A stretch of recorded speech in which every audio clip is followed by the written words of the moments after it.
Hello दोस्तों, मैं Uday Shankar Soni from Soni's tutorial classes. Soni's tutorial classes एक ऐसी संस्था जो पिछले 30 सालों से quality education of English provide कराती रही है अपने शहर के छात्रों को, देश के छात्रों को और कुछ हद तक इंडिया से बाहर के छात्रों को भी। वही सोनीज ट्यूटोरियल क्लासेस अब जूनियर स्टूडेंट्स के लिए फ्रॉम क्लास 1 to 10 स्टूडेंट्स के लिए क्वालिटी एजुकेशन का एक मिशन लेकर आया है। दोस्तों, इस मिशन का नाम है STC विद्याश्रम।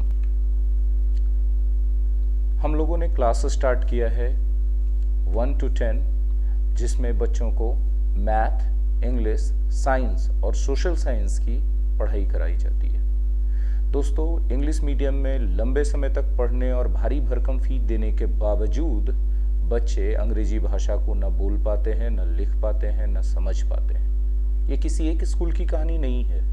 सारे स्कूल के बच्चों की करीब बच्चों की 10% को छोड़ दे तो वो 10% वो जिनके घर में खुद बहुत अच्छा माहौल है या फिर जिनके गार्जियंस बहुत अवेयर हैं, उनकी अंग्रेजी अच्छी है। अब चलिए, तो भाषा की बात हुई। हिंदी भाषा में भी उनकी पकड़ बहुत ढीली हो चुकी है। लेकिन अंग्रेजी और हिंदी भाषाओं के अलावा अगर अन्य विषयों की बात करें, जैसे मैथमेटिक्स, साइंस और सोशल साइंस, तो पढ़ाई और रटना एक दूसरे के पर्यायवाची हो चुके हैं। पढ़ाई से न बच्चों की समझ बढ़ रही है और न ही उनकी एनालिटिकल और क्रिटिकल कैपेसिटी। इन सब बातों को देखते हुए सोनीज ट्यूटोरियल क्लासेस ने STC विद्याश्रम का शुरुआत किया है। बच्चों और अभिभावकों का बहुत अच्छा समर्थन मिल रहा है। क्योंकि हम लोग जो काम कर रहे हैं वो पूरी ईमानदारी से और पवित्रता से। हम लोग सभी सब्जेक्ट विजुअल्स के साथ पढ़ा रहे हैं, प्रैक्टिकल्स के साथ पढ़ा रहे हैं, चैप्टर वाइज टेस्ट करवा रहे हैं, मिसलेनियस टेस्ट करवा रहे हैं और कोर्स कंप्लीट होने के बाद मॉक टेस्ट करवा रहे हैं। साथ ही साथ नीट, IIT के फाउंडेशन के लिए पियर्सन जैसे एडवांस बुक से हम लोग कंप्लीट स्टडी दे रहे हैं। हम लोग गरीब और मेधावी छात्रों को 100% तक स्कॉलरशिप भी दे रहे हैं। हमारे क्लासेस में, फिजिकल क्लासेस में भी वर्चुअल क्लासेस के जैसे 3D और 2D डायमेंशनल वीडियोस के द्वारा पढ़ाई करवाई जा रही है। आइए एक झलक दिखाते हैं हम आपको। In the second topic of this chapter, we are going to study about different types of resources. So this specific module is dedicated to the different types of resources, and the first classification of resource, that is a natural resource. तो चलिए शुरू करते हैं। Resources को 3 parts में classify किया जा सकता है। एक natural resource, human made resource और ह्यूमन रिसोर्स। इसमें से पहला टाइप जो नेचुरल रिसोर्स है उसको डिटेल में पढ़ते हैं। नाम से ही पता चल रहा है that natural resource is a type of resource which are those resources which are obtained directly from nature without much of human interventions. यानी कि इंसानों को बहुत ज़्यादा फेरबदल उसमें नहीं करना पड़ेगा उस रिसोर्स को हार्नेस करने के लिए। किन रिसोर्सेज को? जो नेचुरल रिसोर्सेज हैं। ठीक है, अगर कुछ एग्जांपल्स की बात करें तो एयर, वाटर, सॉइल्स, मिनरल्स, ये सारी चीज़ें हम डायरेक्टली यूज़ कर सकते हैं अपने बेनिफिट के लिए। जैसे हवा, सांस लेने के लिए उसमें हमें बहुत सारा फेरबदल तो करना नहीं पड़ता। पानी, हो सकता है कि आप अपने घर में प्योरीफायर लगवाए हुए होंगे या सरकार बड़ी बड़ी रिफाइनरीज लगवाती हैं खारे पानी को प्योरीफाई करने के लिए। हेलो मेरे प्यारे दोस्तों, पिछले लेक्चर में हम लोगों ने सीखा फोर्स क्या होता है और कैसे हम लोग जान पाते हैं कि फोर्स अप्लाई हो रहा है कि नहीं, और फोर्स अप्लाई करने पर क्या क्या इफ़ेक्ट्स हो सकते हैं।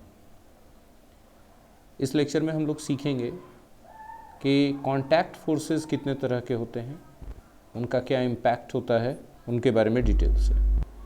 तो सबसे पहले जानिए, कॉन्टैक्ट फोर्सेस में 2 बातें होंगी, मस्कुलर फोर्स और फ्रिक्शनल फोर्स। इन दोनों के बारे में हम लोग बात करेंगे।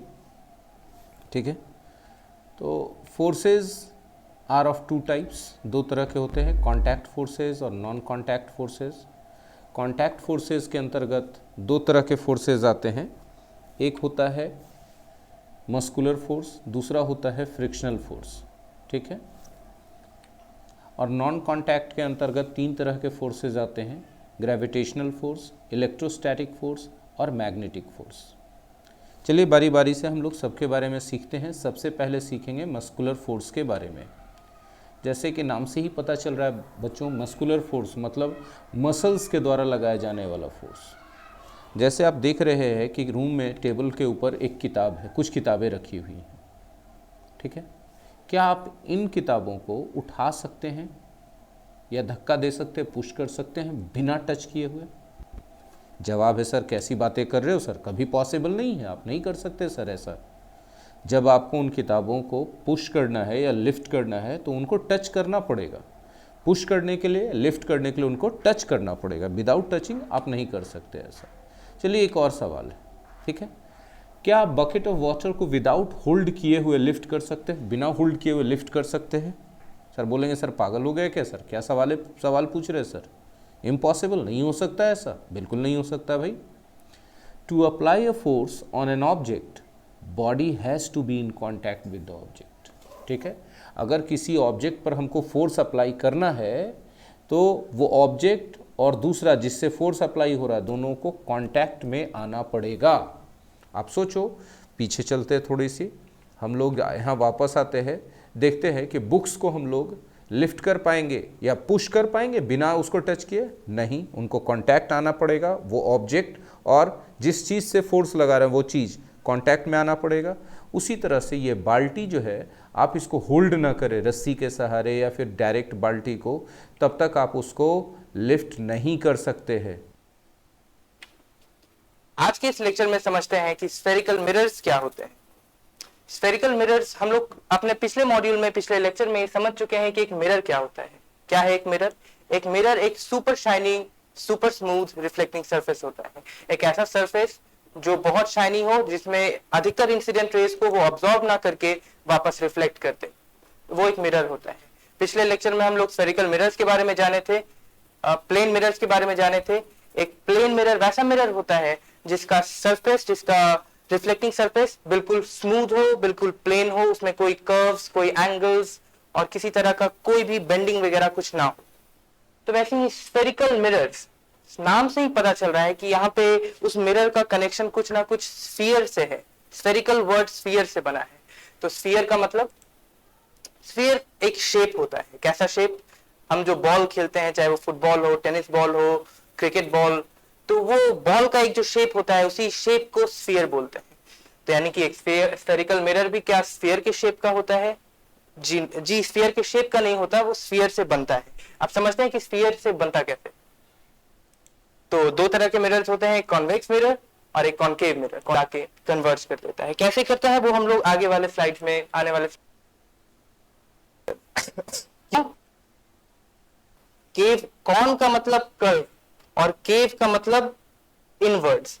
तो कर्व्ड इनवर्ड्स वो एक ऐसा मिरर है जो अंदर की तरफ कर्व्ड है। अंदर की तरफ जो उसका मुड़ा हुआ हिस्सा है, जो कर्व्ड पार्ट है, जो अंदर वाला हिस्सा है, वो रिफ्लेक्टिंग सरफेस है। आगे कॉन्वेक्स मिरर क्या होता है? जिस तरह से कॉनकेव का मतलब था कर्व्ड इनवर्ड्स, कॉन्वेक्स का मतलब होता है कर्व्ड आउटवर्ड्स। तो वैसा मिरर जिसका रिफ्लेक्टिंग सरफेस बाहर की तरफ हो, यानी कि अगर ये मेरे पास कुछ है तो नहीं, इसी पे समझिए। एक इसका अंदर वाला हिस्सा है, धसा हुआ पार्ट, वो रिफ्लेक्टिंग सरफेस ना बना के शाइनिंग सरफेस, रिफ्लेक्टिंग सरफेस बाहर वाले हिस्से को अगर बना दे तो वो बन जाएगा हमारा रिफ्लेक्टिंग सरफेस बाहर की तरफ है, इसलिए ये बन गया हमारा कॉन्वेक्स मिरर। इस तरह से देखिए, एक स्फीयर को अगर 2D में ले आए तो एक सर्कल बन गया। एक स्फीयर को इस तरह से काट लिया जैसे इसमें दिखा रहा है। अब इस मिरर में क्या किए, लाइन लाइन वाला जो हिस्सा है वो दिखा रहा है आपका ओपेक सरफेस, और जो स्मूथ हिस्सा है वो रिफ्लेक्टिंग सरफेस। तो ये बाहर की तरफ रिफ्लेक्टिंग सरफेस कहाँ है, अंदर की तरफ कि बाहर की तरफ? रिफ्लेक्टिंग सरफेस बाहर की तरफ है, इसीलिए ये मिरर बन जाता है कॉन्वेक्स मिरर। और उसी स्फीयर से एक और पार्ट काटते हैं और उस वाले हिस्से को का रिफ्लेक्टिंग सरफेस अंदर की तरफ, जो कर्व्ड हिस्सा होता है, इनवर्ड्स अंदर वाला जो हिस्सा है, उसको रिफ्लेक्टिंग सरफेस बना दे। तो वो तो 2 मिरर मिल गए हमारे पास, एक है रिफ्लेक्टिंग सरफेस जिसका बाहर वाला है, ओपेक सरफेस अंदर की तरफ है, और उसी तरह से वाइस वर्सा इसमें है। तो ये मिरर हमारा है। देखिए इसमें क्या होगा कि लाइट रेज जब इंसिडेंट करेंगे, तो हम बोले थे कि कॉन्वेक्स मिरर को, ये कॉन्वेक्स मिरर है और ये कॉनकेव मिरर, तो लाइट रेज जब इंसिडेंट किए तो वो एक दूसरे से देखिए दूर जा रहे हैं, डाइवर्ज कर रहे हैं, दूर जा रहे हैं, इसीलिए इस मिरर को, कॉन्वेक्स मिरर को डाइवर्जिंग मिरर भी कहा जाता है। अब इसमें इंसिडेंट रेज आ रहे हैं, इंसिडेंट रेज मतलब जो लाइट का रेज इस मिरर पे पड़ रहा है। तो दोस्तों आप लोगों ने देखा कि कैसे हर एक सब्जेक्ट की पढ़ाई बहुत ही इफेक्टिव तरीके से विजुअल से करवाई जा रही है।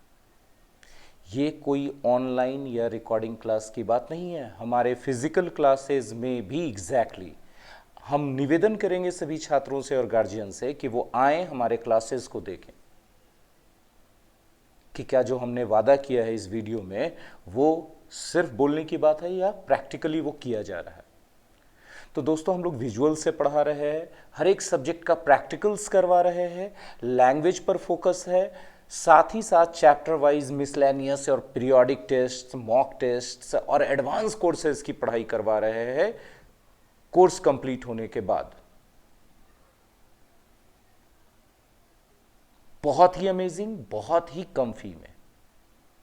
टीचर्स की टीम में यूपीएससी एस्पायरेंट्स हैं, आईआईटी एस्पायरेंट्स हैं, कोटा के टीचर्स हैं, और लैंग्वेज के टीचर्स वैसे हैं जिनको 15 प्लस और 20 प्लस 25 प्लस ईयर्स का एक्सपीरियंस है नेशनल लेवल पे पढ़ाने का और इंटरनेशनल लेवल पे पढ़ाने का।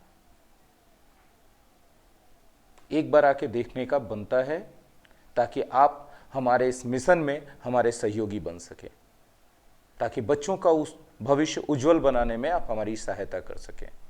इस वीडियो को अपने दोस्तों तक, अपने जान पहचान वालों तक, जहां से अधिक हो पॉसिबल वहां तक स्प्रेड करें। Thank you very much.